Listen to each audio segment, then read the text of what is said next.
Good morning, Ronto. This is Conrad Getz for Double Double Radio, and whoo boy has it been a scorcher out there. With temperatures higher than expected, it's been advised that if you can, try to keep to shelters. Wasteland Wandering comes with risks on the best of days, but with it hitting almost 45°C out there, it's even more chance of you ending up looking a bit more ghoulish than you might want to. Speaking of ghouls, Hunter and I were finally able to get everything up and running with the cooling systems here at the station, which has been a lifesaver the past couple weeks. Well, that plus my change in attire lately, swapping out the old blue and gold for some more breathable duds we've been able to scavenge together. Of course, Hunter stands by his work clothes, which can't be fun, but then again, he's also quick to remind me that he's always run hot, so he doesn't notice the heat the same way I do. Regardless, he does still have a bad habit of chugging back the Nuka maples I have, despite there being plenty of Nuka-Colas, Quantums, and Geiger Ale in the fridge, all as ice cold as if they were pre-war. He knows the maples are my favorite, and yet he always leaves me with half of whatever I have in there, which means I have to try and make it to Eaton Central to get more during a heat wave. Alright, Conrad, calm down. It's not that big of a deal. Anyways, instead of ranting about the drinking of highly sought-after Nuka drinks, let's get into some news, shall we? The super mutants that were starting to move in on Ronto's eastern edges have settled in and set up some small camps right along the edges of the Scar, as inward as Main Street.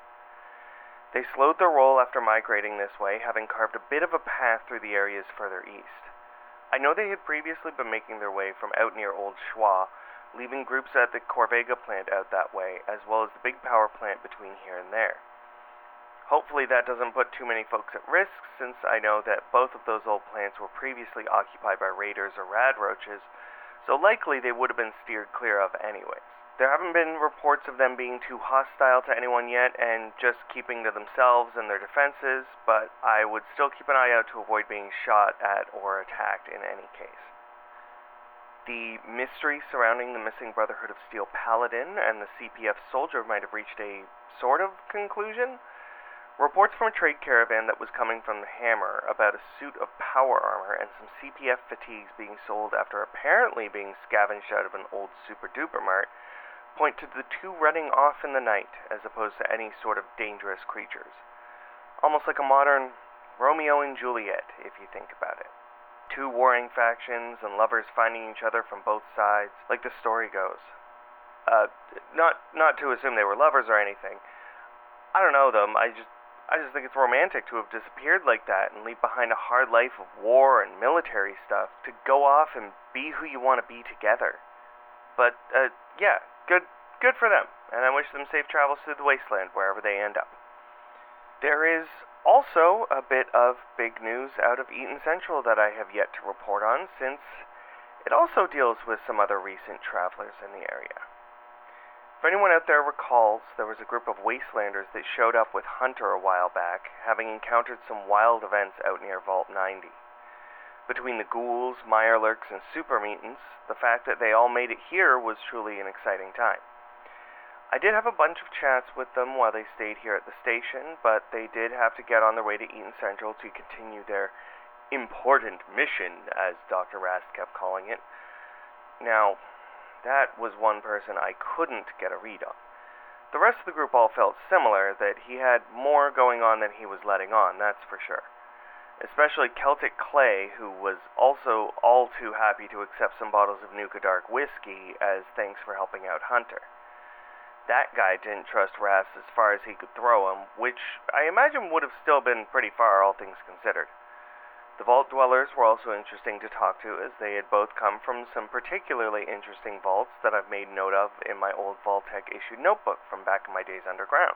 They luckily managed to escape their vaults relatively sane, compared to what I've heard from some other former dwellers. They did also have a super mutant friend that didn't talk much, but was fairly calm compared to the ones I've encountered in the past. Although, I did keep hearing a hissing around them, which was a little bit concerning.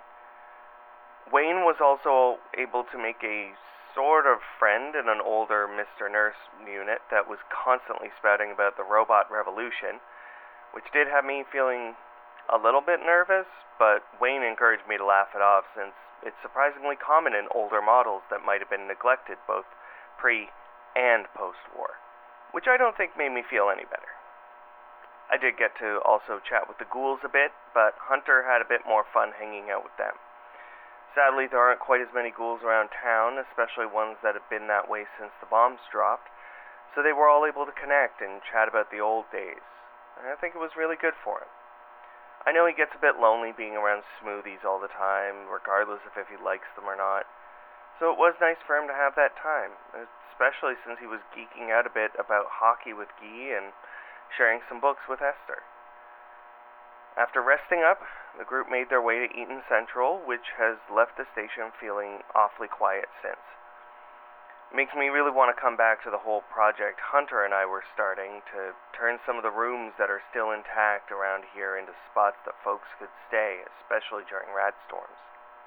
Anyways, the facts that I've been able to collect from after they left are vague, but have all been backed up with reports from Eaton Central residents as well as security.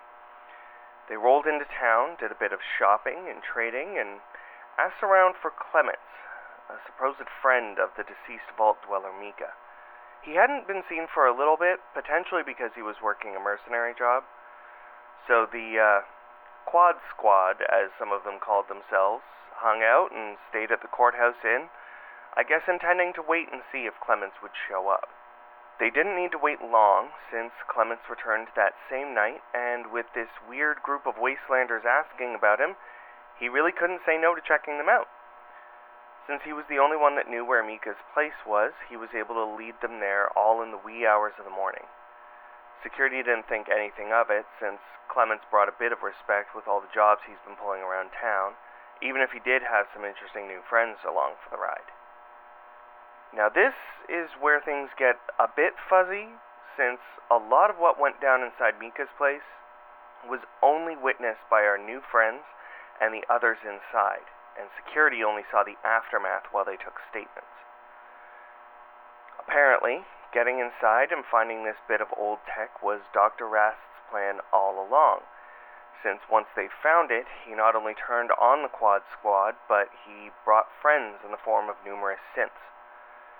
Now, I've heard tale of synths in my travels, most recently in places like Diamond City and the Capital Wasteland, but hadn't expected that we would hear about them here in Ronto. These were programmed killers under the control of Dr. Rast, who used the ensuing firefight to get away and evade capture. Of course, not before he took some hits and dropped the thing he was there for in the first place. The synths were taken down, some being turned to ash and a few being ripped apart by some of the stronger fighters, but Dr. Rast was nowhere to be found amidst the chaos. Eaton Central Security is on the lookout, but in a place as big as Ronto, with so many other places to run and hide, I think this is unfortunately the last we might see of Dr. Rast around here. It makes me question who he really was, if he's actually a doctor, if he's some drifter looking to just pull a fast one and get some valuable tech. Tech which is now in the hands of Clements, as he departed town later that day, after rewarding our brave Wastelanders with the keys to Mika's old place, as well as a bunch of supplies and gear to help them on their future journeys in the Wasteland. Well, I do have to say, I really love hearing things work out for the better when it comes to tales like this.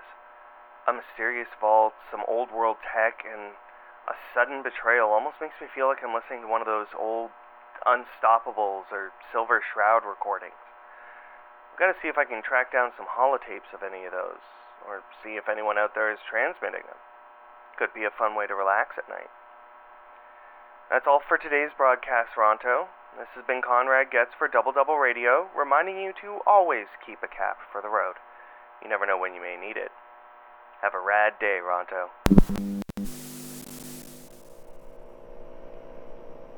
Double Double Radio, a Fallout Story, is a Voice in the Static production, written, starring, and produced by Edward Grimgrinner Hutchinson.